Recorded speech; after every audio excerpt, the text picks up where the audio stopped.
सरस्वती शिशु विद्या मंदिर हिंदी तृतीय पाठ जैसा राजा वैसी प्रजा। ଏହି ପାଠଟି ଗୋଟେ ସୁନ୍ଦର କାହାଣୀ ଉପରେ ଆଧାରିତ। ତ ଆସ ଆଜି ଆମେ ପଢ଼ିବା जैसा राजा वैसी प्रजा। बहुत पुराने समय की बात है। पांचाल प्रदेश में चंद्रसेन नामक एक राजा थे। तो बहु पुरातन समयर कथा। पांचाल बोली गोटे देश थिला जोंथिरे कि चंद्रसेन नामक जड़े राजा थिले। वे बहुत बुद्धिमान और प्रजावत्सल थे। से अत्यंत बुद्धिमान एवं प्रजावत्सल प्रजा मान को बहुत भल पाउथिले। वे सबके साथ न्याय करते थे। से समस्तों को प्रति न्याय विचार करती। उनके राज्य में सब कुछ समय में होता था। तांको राज्य रे सब किछि जिनिस समय सहित हेउथेला।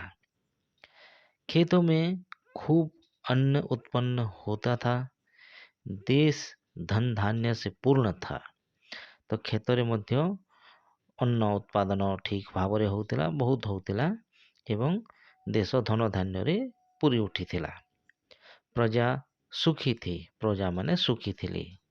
सब लोग ईमानदारी से अपने अपने कर्तव्य का पालन करते थे।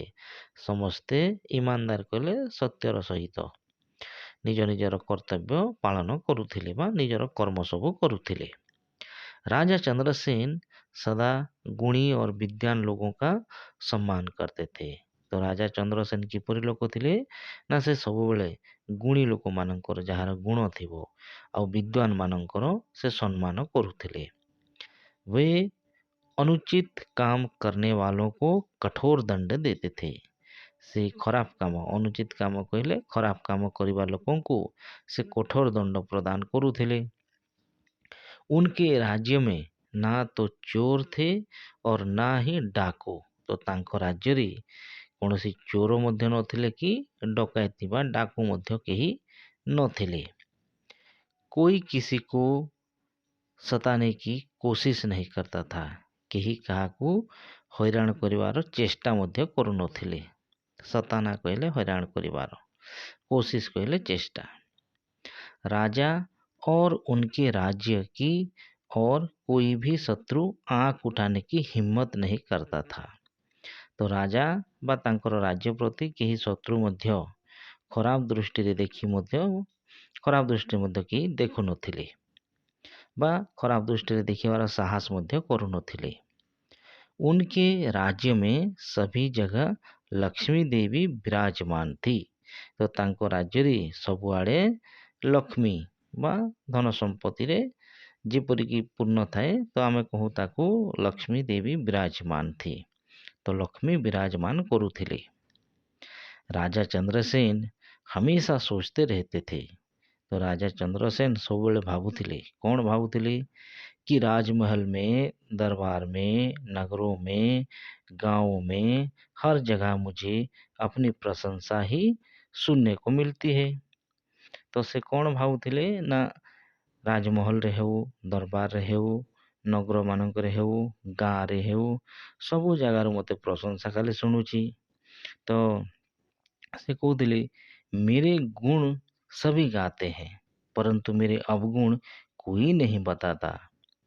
से कहूथिले जे मोर भल गुण समस्ते गान करुछंती, केही मध्य मुई मोर खराब गुण बा खराब कथा बा खराब प्रशंसा करू नाहंती। यदि मुझे कोई मेरे अवगुण बताए तो मैं उनको दूर करने का प्रयास करूं।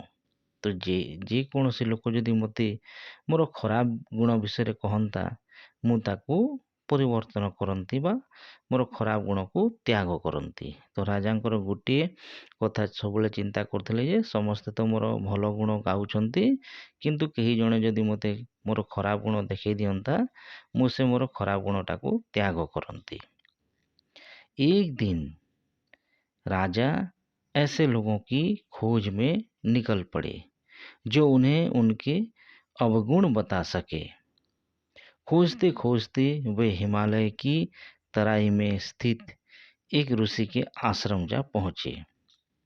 तो दिने से कौन कले ना तांकर वेशभूषा सब परिवर्तन करी ରାଜା ବେଶରେ ନ ହୋଇ ସାଧାରଣ ବେଶରେ ସେ କ'ଣ କଲେ ନା ଲୋକ ଖୋଜିବା ପାଇଁ ଗଲେ। କିଭଳି ଲୋକ ନା ଯିଏ ତାଙ୍କର ଖରାପ ଗୁଣ ତାଙ୍କୁ ବତେଇବ। ତ ସେ ପହଞ୍ଚିଗଲେ କେଉଁଠାରେ ନା ଖୋଜି ଖୋଜି ସେ ପହଞ୍ଚିଗଲେ ହିମାଳୟରେ। ହିମାଳୟର ତରାଇ ବୋଲି ଜାଗାରେ ସେଠି ଯାଇକିନା ସେ ଜଣେ ଋଷିଙ୍କ ଆଶ୍ରମରେ ଯାଇକିନା ପହଞ୍ଚିଲେ। वह स्थान बड़ा ही सुंदर और शांत था। से ଜାଗାଟା ଅତ୍ୟନ୍ତ ସୁନ୍ଦର ଏବଂ ଶାନ୍ତ ଜାଗା ଥିଲା। एक विशाल बट वृक्ष की छाया में ऋषि की कुटिया थी।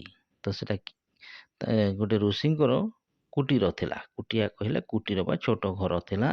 ତ ତାହା ଗୋଟେ ବିଶାଳ ବା ବିରାଟ, ବଟ ବୃକ୍ଷ କହିଲେ ବରଗଛ, ଗୋଟେ ବରଗଛ ତଳେ ଶୀତଳ ଛାୟା ତଳେ ଋଷିଙ୍କର ଗୋଟେ ଛୋଟ ଘରଟିଏ ଥିଲା।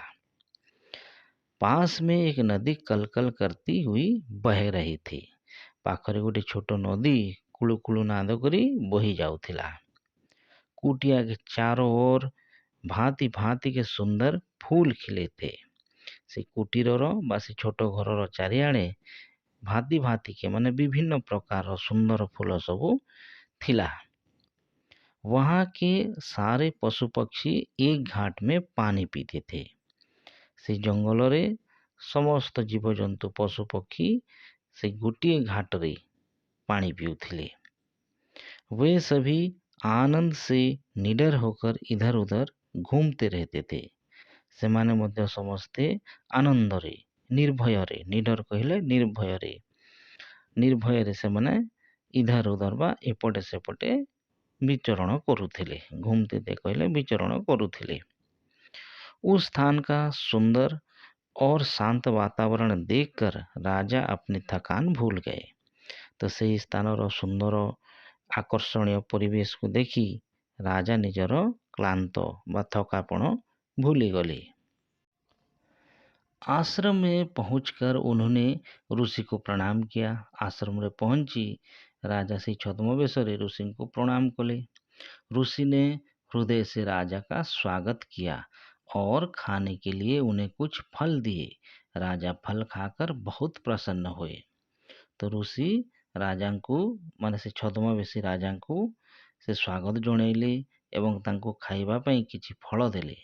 राजा फल खाई अत्यंत प्रसन्न हेले। उन्होंने ऋषि से पूछा, आपके आश्रम के फल इतने मीठे और स्वादिष्ट कैसे हैं?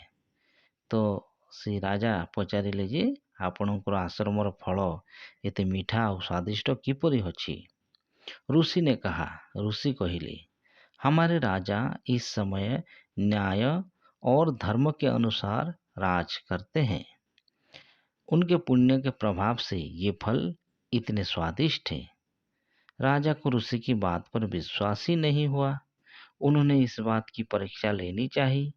कुछ दिनों में वो राजमहल लौट आए। तो ऋषि कहिले जे आम राजा न्याय आउ धर्म अनुसार एठी राजूती करुछंती। तांकर पुण्यर प्रभाव जोगु ये फल एते स्वादिष्ट हो पारिछि। तो ये कथा जमती शुणिले से छद्मवेशी राजा को विश्वास है नहीं। तापर से कौन कले जे ऋषि कही कथा केते दूर सत्य तार परीक्षा टे करने राजा मने मने स्थिर कले। आउ किछि दिन पर से पुणी राजउआस को फेरी आसिले। तापर राजा कौन कले, अब वे अन्याय पूर्वक राज्य कार्य करने लगे। प्रजा पर अत्याचार होने लगा। धीरे धीरे अत्याचार इतने बढ़े कि प्रजा की आंखों की नींद गायब हो गई। अब भी वे भय के कारण राजा के सामने उनकी प्रशंसा ही करते थे। तापर राजा जेतेबेले ऋषि आश्रम फेरिले से धीरे धीरे अन्याय भाव से राज कार्य आरंभ कले। प्रजा मान अत्याचार कले। धीरे धीरे तांकर अत्याचार एते बढ़ीगला जे प्रजा मानकर राति रे आ निद हैला नहीं, नींद गायब हो गई माने निद हजिगला।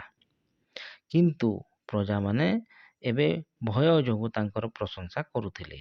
भय के कारण राजा के सामने उनकी प्रशंसा ही करते थे। कुछ दिनों बाद राजा पुनः उन्हीं ऋषि के आश्रम में जा पहुंचे। किछि दिन परे राजा पुणी से छद्मवेशरे ऋषि को आश्रम रे जाई पहुंचिली। ऋषि ने पहले की तरह उनका स्वागत किया और उन्हें खाने के लिए कुछ फल दिए। ऋषि पुणी थरी प्रथम थर परी से छद्मवेशी राजांकर स्वागत कले आउ तांको किछि खाइबा पई फल देले। इस बार राजा को वो फल कड़वे लगे। एथर राजा को से फल आ स्वादिष्ट लागिलानी, कड़वा लागिला बा कटु कटु लागिला। उन्होंने ऋषि को इसका कारण पूछा। तापर राजा ऋषि को यार कारण पचारिले। ऋषि ने कहा, ऋषि कहले, इस समय हमारे राजा धर्म और न्याय के अनुसार राजकाज नहीं चला रहे हैं। फलों की कड़वाहट का यही कारण है। तापर ऋषि कहले जे एई थरो आमर राजा धर्म आउ न्याय अनुसारे काम करू नाहंती, तेणु से अधर्मी आउ पापी काम करुछंती। तेणु एई फल गुड़ाक मध्य ताहार प्रभाव रे कटु हो जाइछि, तार स्वाद आउ भल लागू नाही। राजा को अब ऋषि के द्वारा पहले कही गई बातों में विश्वास हो गया। तो राजा को एबे ऋषि को कथा उपरे विश्वास हला।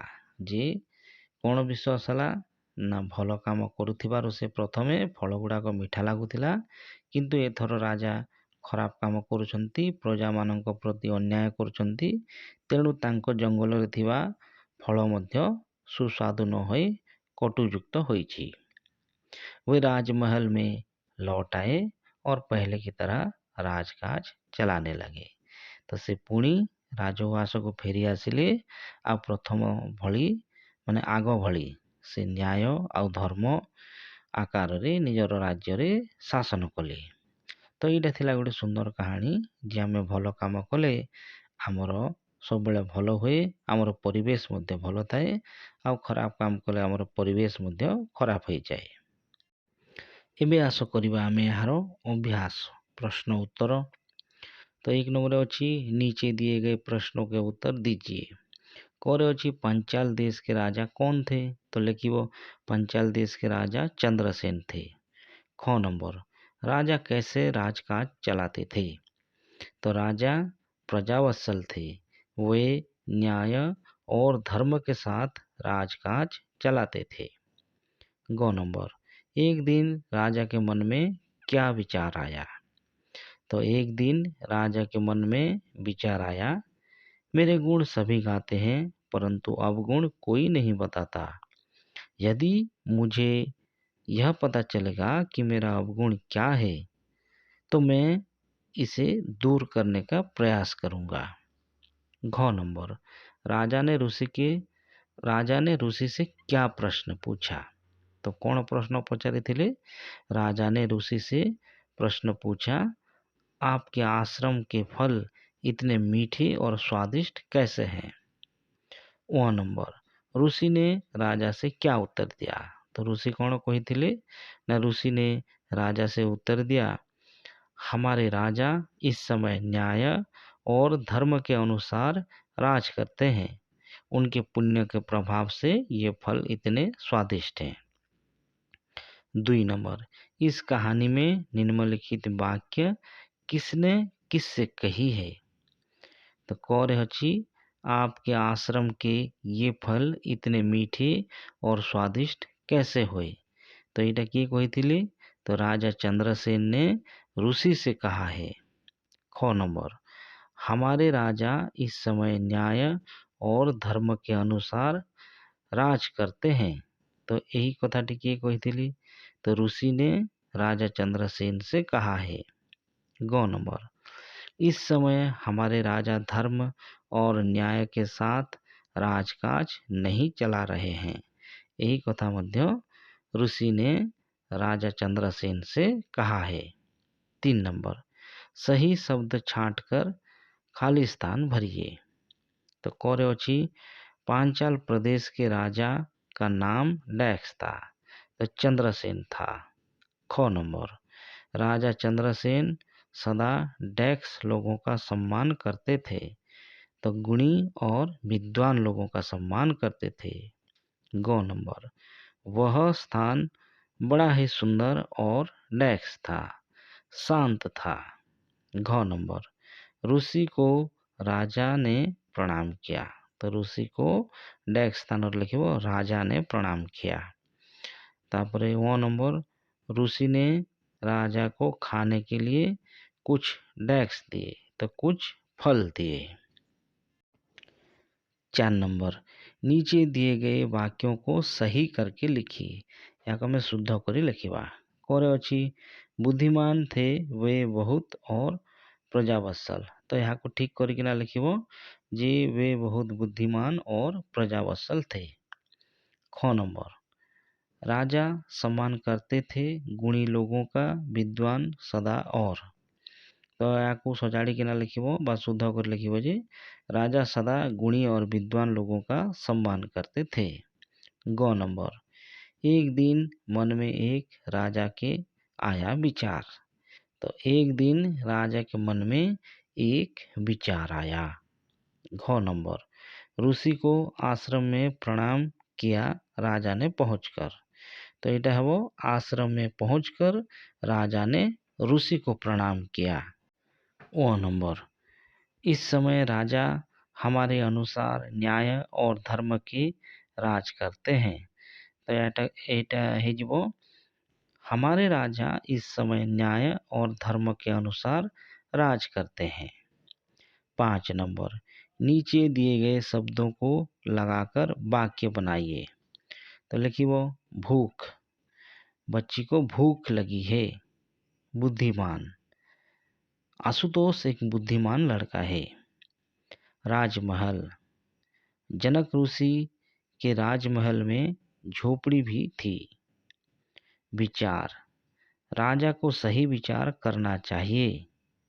आश्रम, मुनि ऋषि आश्रम में रहते हैं। 6 नंबर, अशुद्ध शब्दों को शुद्ध कीजिए। तो एटा को शुद्ध करके लिखिबो प्रशंसा, आश्रम, प्रदेश, पुण्य, ऋषि। तो यहीपरि भाव में सब प्रश्नर उत्तर लिखिबो। धन्यवाद।